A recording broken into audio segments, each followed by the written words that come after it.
Do you want to see the world burn too? As the second season of The Last of Us is already here, I've been thinking about why we are collectively obsessed with post-apocalyptic stories. Is it just the thrill of watching characters narrowly escape creepy creatures? Or is there something deeper going on in our fascination with the end of the world as we know it?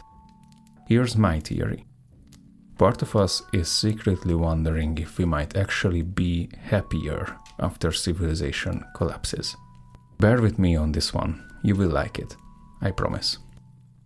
Before we continue, if you are not subscribed to the Humane Sapiens Substack yet, please go to www.thehumanesapiens.substack.com and subscribe now. So for me, accidental apocalypse awareness is this. Personally, when I played or watched The Last of Us, one of the most striking elements wasn't the infected or the danger. It was something entirely different. The stillness.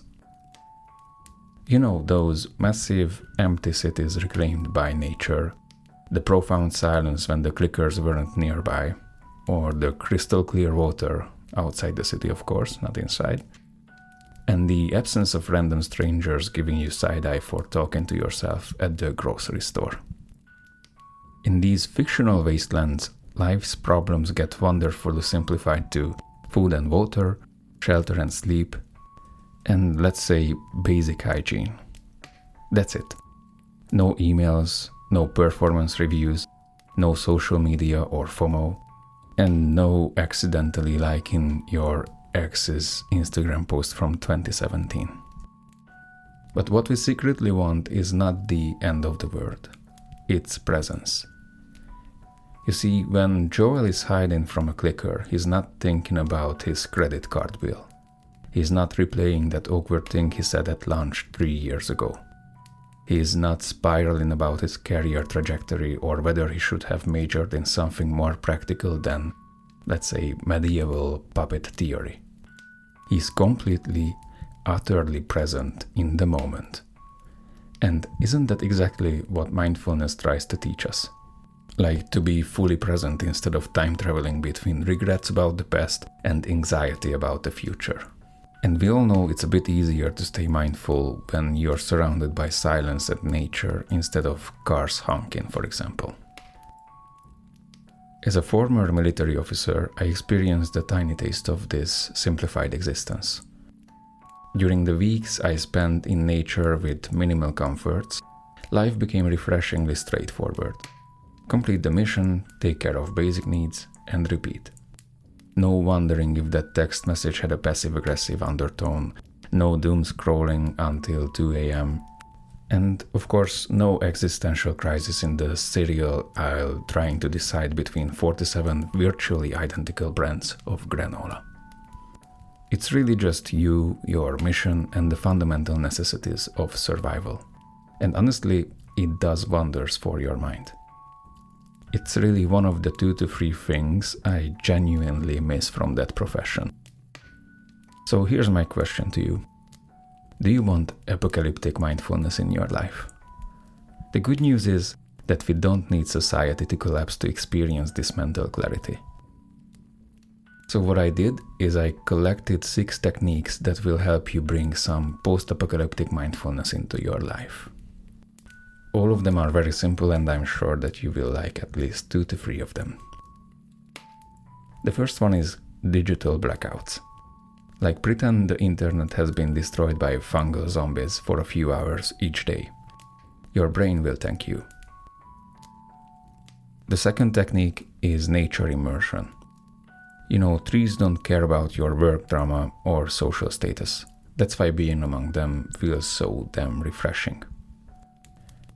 The third technique is filtering the necessity of the issue. You know, when you feel overwhelmed, ask yourself, would this matter if I were just surviving in the woods? If not, maybe it deserves less mental real estate.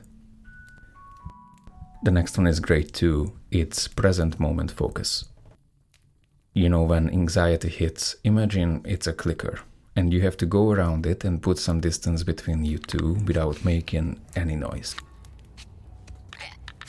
Suddenly, being fully aware of your immediate surroundings becomes your only priority. The fifth one is very simple again. It's about gratitude practice. Just appreciate having clean water without having to filter it through your do-it-yourself filtering system because, fungal spores and stuff. And the last one, the sixth one, is dad joke therapy. Just channel your inner Ellie and collect terrible jokes.